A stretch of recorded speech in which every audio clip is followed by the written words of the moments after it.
চলে আসেন।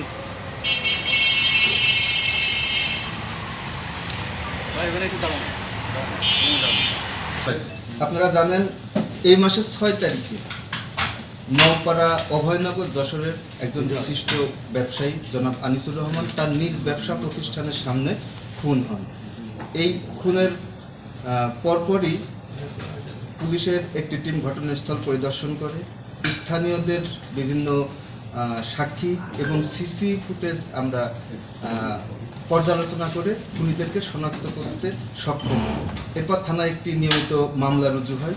এই রুজু হওয়ার পরপরই জেলা পুলিশের একাধিক টিম দেশের বিভিন্ন জায়গায় অভিযান পরিচালনা করে এই হত্যাকাণ্ডে জড়িত একজন সহযোগী আসামি মনিরকে চট্টগ্রাম থেকে গ্রেপ্তার করতে সক্ষম হয়।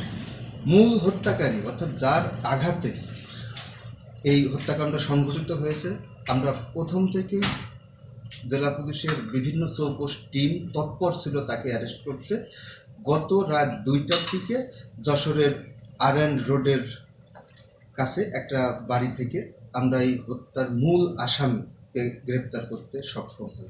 তার কাছ থেকে আমরা গুরুত্বপূর্ণ তথ্য পেয়েছি। তদন্তের সাথে এখনই সব কিছু বলা সম্ভব না। সে প্রাথমিকভাবে হত্যার কারণ এবং হত্যাকাণ্ড সে কীভাবে সংঘটিত করেছে সেটা আমাদের কাছে বর্ণনা করেছে।